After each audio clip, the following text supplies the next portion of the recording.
Hello friends, welcome back to the bench. Thank you very much for joining me. Our patient, 86A. But what's special about this one? This is one of the first ECMs I fixed in my shop. That was roughly three and a half years ago. The customer contacted me a few days ago, or maybe a couple weeks ago, that the problem has returned. So now, let's take a look how well we did last time. I was bragging about the indefinite warranty that because the longest lasting was around 3 or 4 years, right? But this one decided to misbehave again. So let's take a look at it. So as you can see, back then I would put the seal around it. Let's see how well it holds. This isn't really required, and now I have conformal coating, which is much better than this UV mask, but it's holding well. So to remove it, let's heat it up to 219, and the mask should detach cleanly. Let's see about that. Well, it's not detaching cleanly, but maybe. There you go. Yeah, temperature really detaches it. And we're gonna brush it with a toothbrush, and we'll see how well I did the soldering. But back then, I would take a lot longer to do it, and I didn't have proper tools. Or maybe tools were proper, but just much lower quality tools than I have nowadays. So obviously it will not look as well as I do it nowadays. Okay, that should do it, and now let's brush it off. It's sticking again, so let's give it a drink, and let's see. So back then I would have once in a while I would have a return that the car wouldn't work. It either wouldn't start, or the misfire would come back right away, or something like that. But usually messing this up usually resulted in a car just plainly not starting. I haven't had that issue in a long time, but we are having one more coming back. So that's the first return of in a long time. The misfire went away, but there are problems with tacho. The RPM gauge is either not working or jumping around. That's usually, especially on H4 engines, that's usually the IC608 problem. And I reviewed the footage because the customer contacted me, because sometimes those problems are unrelated, right? It happens. I've had issues like that where, after this repair, the car would develop other unrelated issues. And I even got it back. I replaced the chip and stuff like that, just to make sure, but it wouldn't help. And then after a while, when they were diagnosing the car, I would get a message that there was some other issue in there. So it happens. Now we're gonna have some noise outside because they're mowing the lawn, but they use like a heavy industrial equipment.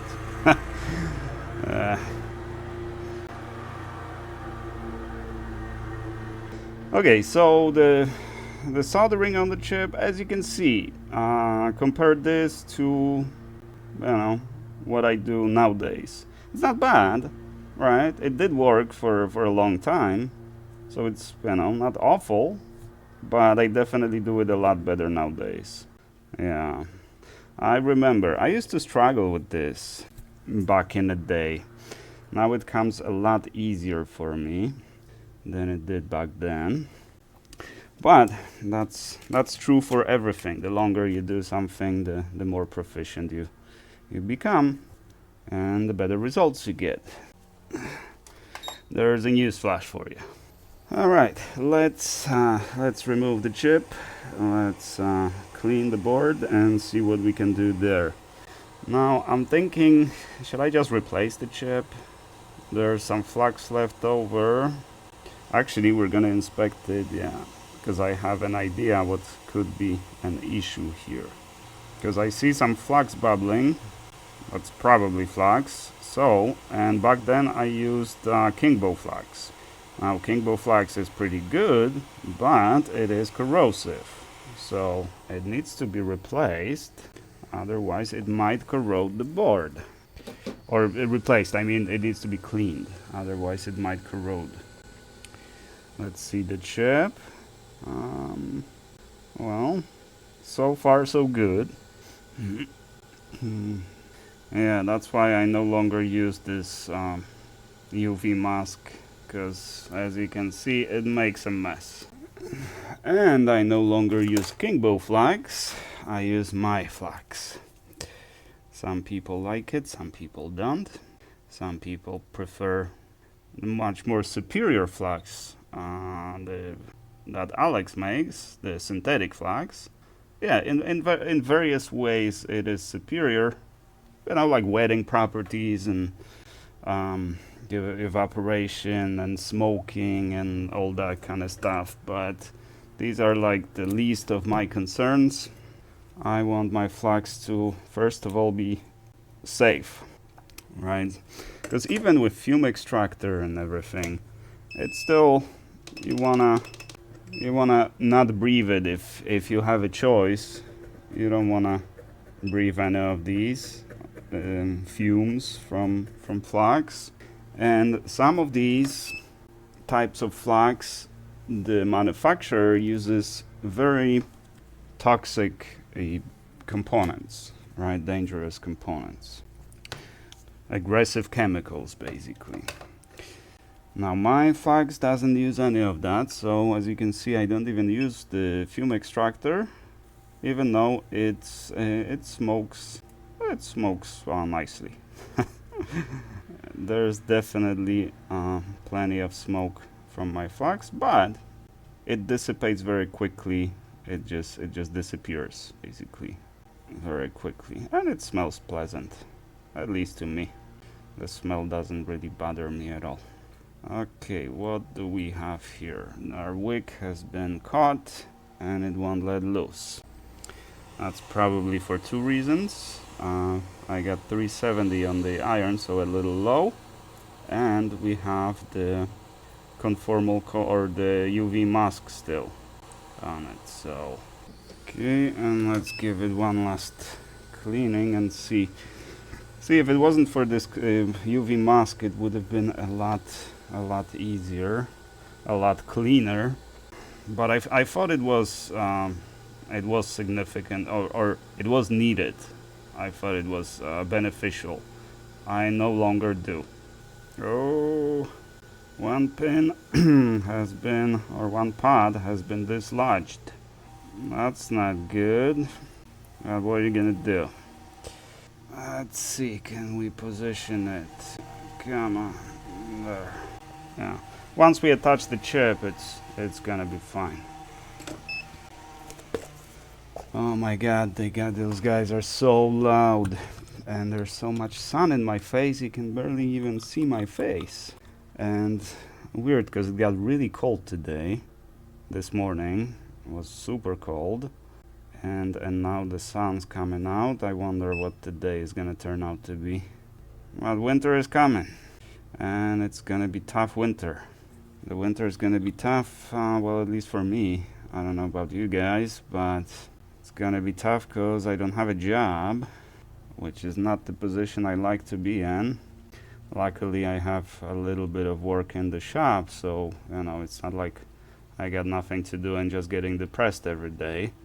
But last time I said the job market was a little better now than the last time I was looking for a job just a year ago. But that until the government shut down. And now, for some reason, everything died completely. You know, I was getting plenty of recruiters reaching out to me and looking for stuff, and you know, maybe not, it's not like I was flooded with job offers or anything like that, but at least there was a lot of commotion. So it felt like, we're doing something, we're going somewhere, right? There are opportunities and stuff. But as soon as the government shut down, completely dead, everything. I don't know why. I don't know if that's even related, because maybe it's a coincidence, who knows. But that's what I correlated with, Everything was going good, and then government decided not to do their job, and it's really crazy to me that this is even a thing in a civilized country, that the government can just shut down and we don't care. And now they're saying that there might not be back pay. So I don't know, are people just working for free now? What is the deal with that? Who thought it was a good idea? Tough times, and it's kind of hard not to get depressed, Come on, you little chip, stay in place. Okay, that is, let's give it a little more. I think I'm gonna be replacing this chip, because, well, let's see, let's give it one more cleaning, and we'll see. Because I want the chip to be nice and shiny. That's when I will replace it. If I can't get it nice and shiny, then perhaps it corroded a bit. And this is leaded solder, because this was done before, right? So this isn't lead free. I don't know what kind of solder I was using, but probably the regular that I always use, 6337 SNPB. Okay, it looks good. Yeah, okay, so we got it. Yeah, the chip looks good. Does it? Let's clean it and inspect it. Yeah, I think this is good. Yeah, nice and smooth. Yeah, I can feel it under the Q-tip. It's nice and smooth. So I say it's good. We can just resolder this one. Now, originally this was cylinder 6 misfire. I don't remember. I think customer did tell me, but I don't remember if this was still the cylinder 6 misfire again, or was it a different cylinder.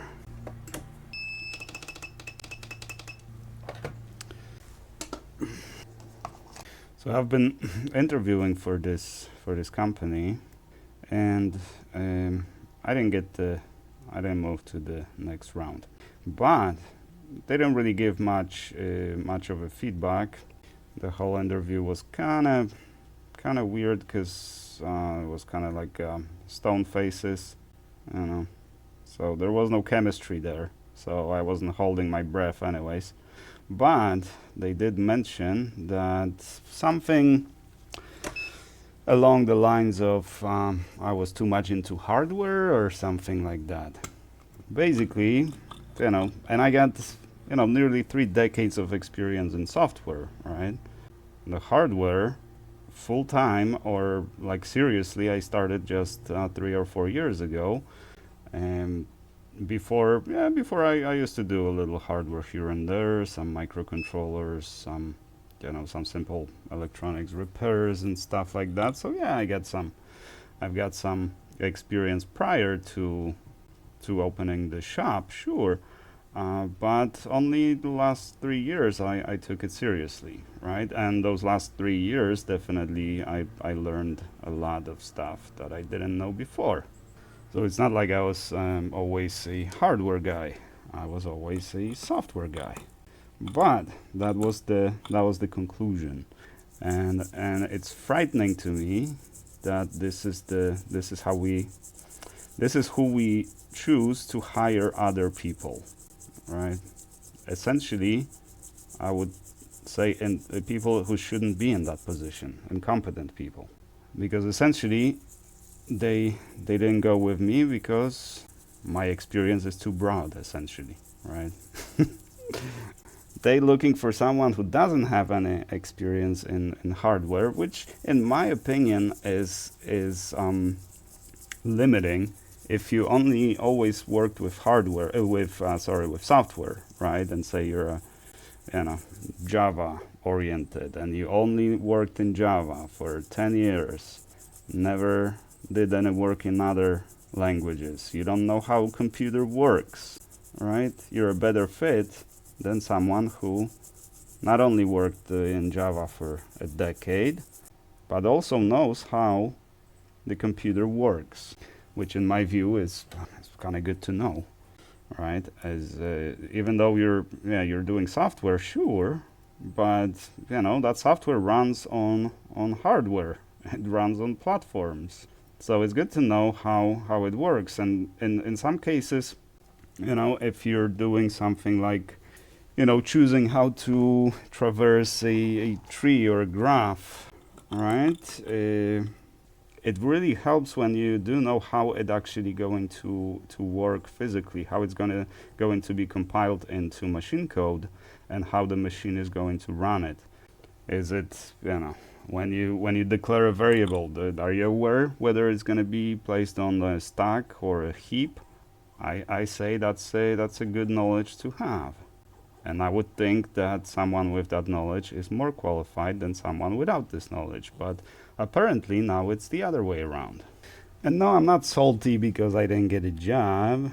It just really terrifies me, because I'm thinking, am I ever going to be able to get a job again? Because if that is the incentive of people hiring, then probably not.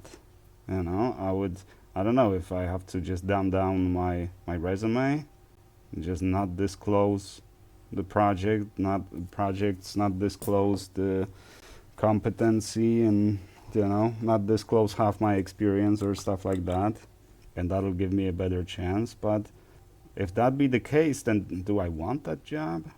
And I worked with incompetent people before, actually many times, and it's a really frustrating process.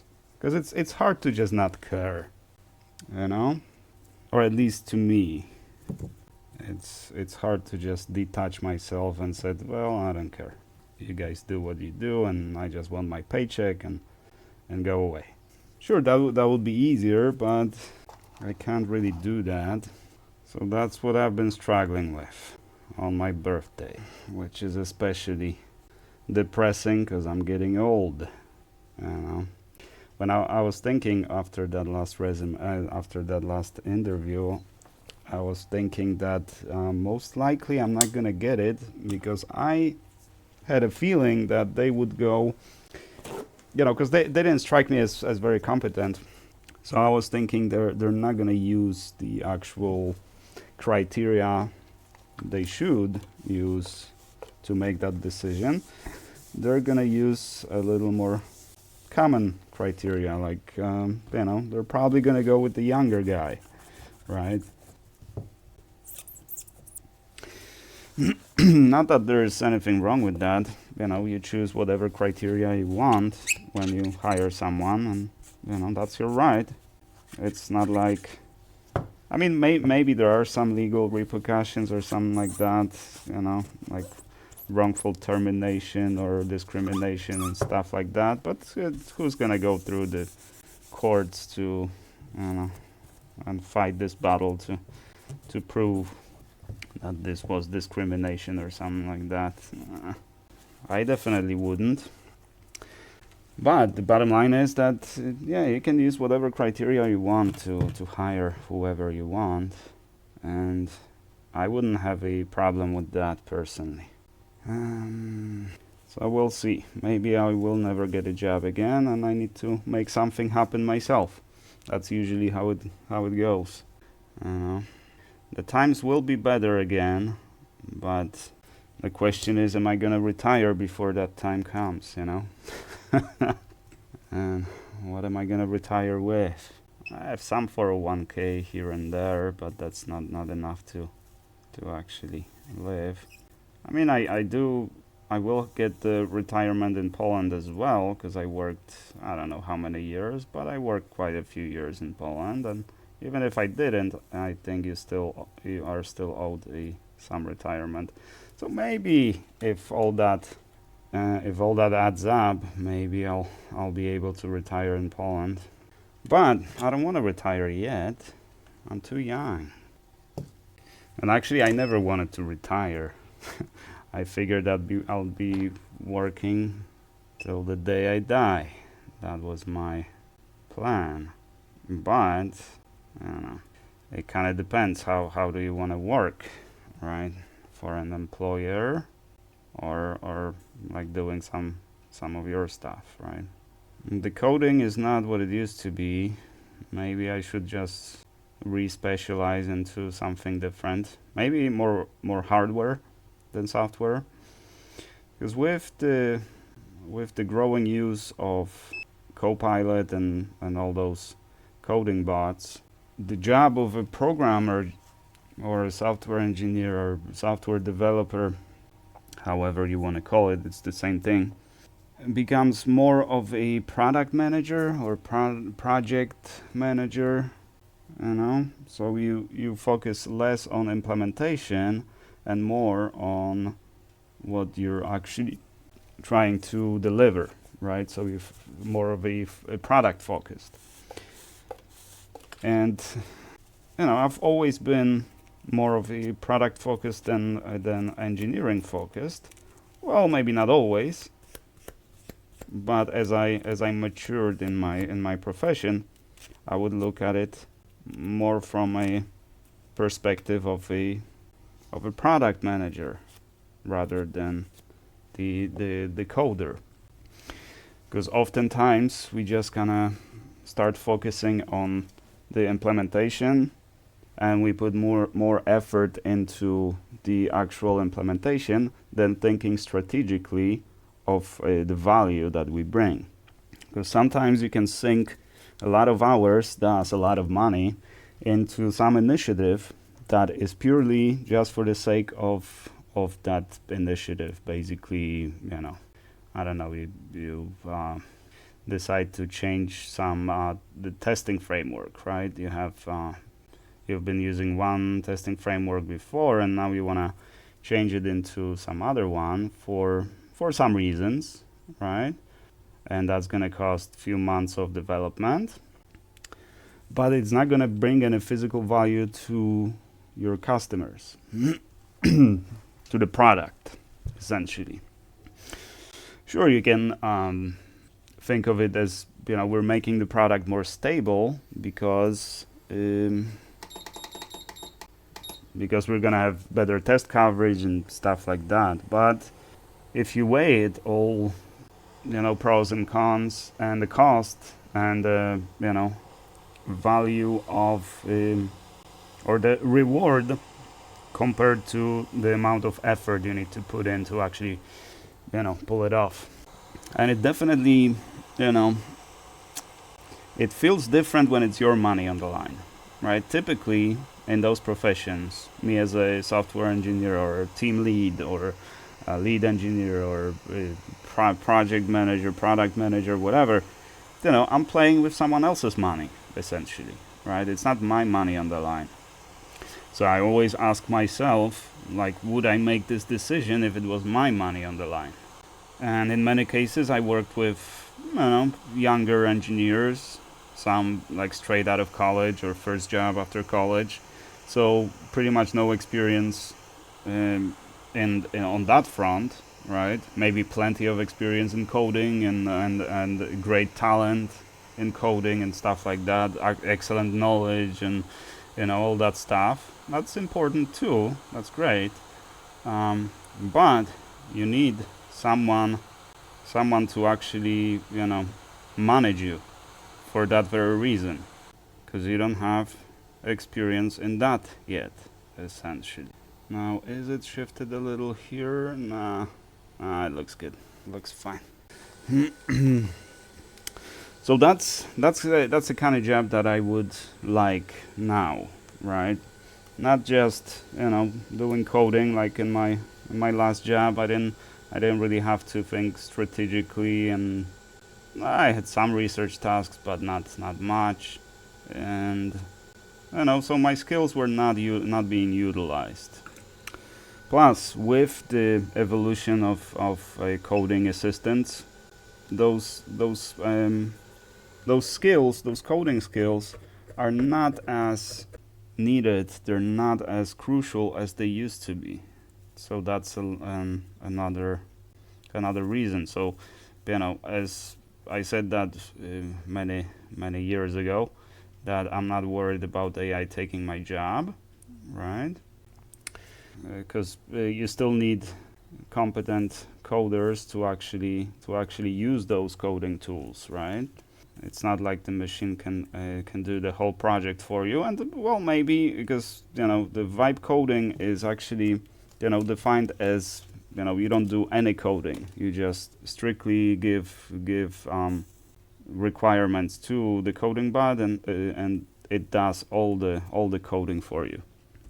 But you end up with crap like we used to when the Flutter came in and also promised no code development, right? You do everything within some graphical interface, and everything is done for you. You don't have to know any coding or anything. But then then you need to change something that or implement something that is not supported by this platform. And it turns out you can't, because you open the source code, and since everything was generated, it's all over the place. It's not designed to be maintained or read by humans, right?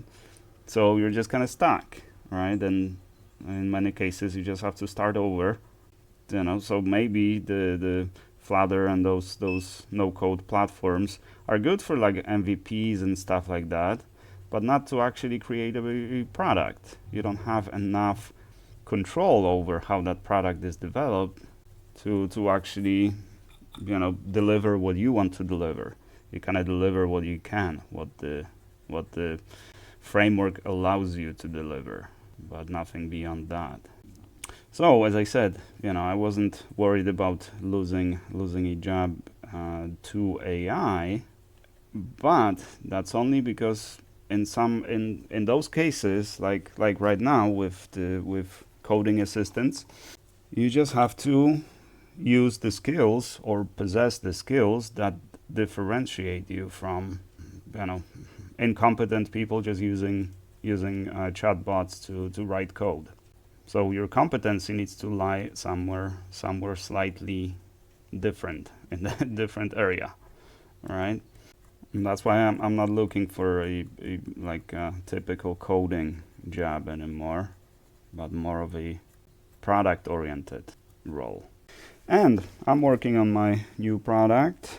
Actually, I will be delivering it, the first release, sometime this month. So we'll see how that goes. As I said, sometimes, whoa, got super windy now. Sometimes you just, the life throws you lemons, and you need to make some lemonade. Otherwise, you're done. All right. So in this case, I'm thinking that, if I don't make something happen myself, then I might just go under completely. It's not like I'm panicking or anything like that yet, because at the moment I got the savings and stuff. I'm prepared to be out of work for a while, so it's not like I have to get a job tomorrow where I'm not going to be able to pay the rent. But I would prefer not to just blow all my savings on just staying alive.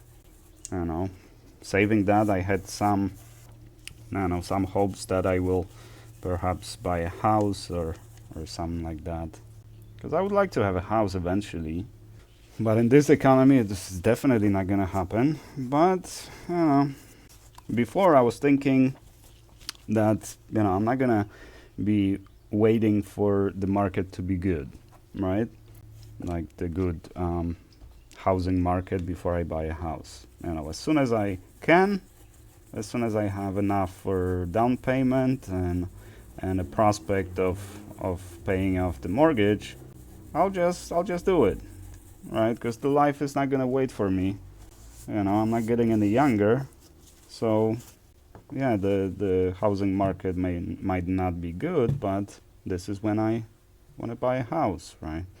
Maybe in 20 years, market is going to be in an excellent position, but you know, I'm going to be much older. I'm going to be 20 years older. So, will I be able to actually, you know, maintain the house at that age? And it doesn't look like I will ever be rich or anything like that to afford, you know, some other people taking care of my house, right? Like maids and stuff. It does not look like this will ever happen.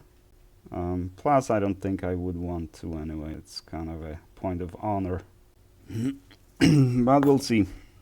We'll see. For now, we just need to stay strong. Let's hope the government will reopen soon.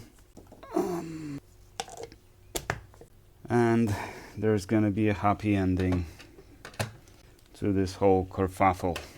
But for now, we just have to stay strong and not give up, right? Alrighty, I think this will do. Let's send it back to the customer, and this should resolve the problem now. We'll see how many years this time. if you know, because I think this ECM will outlive the car, but who knows? Depending on how well you take care of it. But in some cases, you know, also how much money you want to spend on it. Because I just got rid of mine because I can't afford to do timing on it. You know, $4,500 to repair a car with 300,000 miles on it. If I could do it myself, I would. Definitely. Even if I had to pay, you know, maybe a few $100s for parts, you know, and spend a week doing that, I would do it, no problem. But I can't. I don't have the place to do it, and I don't have the expertise. I can't do timing on the engine. So I had to get rid of mine, unfortunately, and now I don't have a car. But on the other hand, I don't know. I'm not paying for insurance. I'm not paying for gas and stuff like that. So, you know, it worked out well for me for now. And we'll see if I need to commute to work like I did before. Then I'll just buy something. It's no big deal. I'll get some old crappy car for $5,000. This is buyer's market right now. Nobody's buying cars, so the prices keep going lower and lower. So under $5,000, you can buy a really nice car that will last you a while. Alrighty, we'll finish here. Thank you guys very much for watching. I do appreciate you. And let's do some stream, shall we? I'll see you guys in the next one.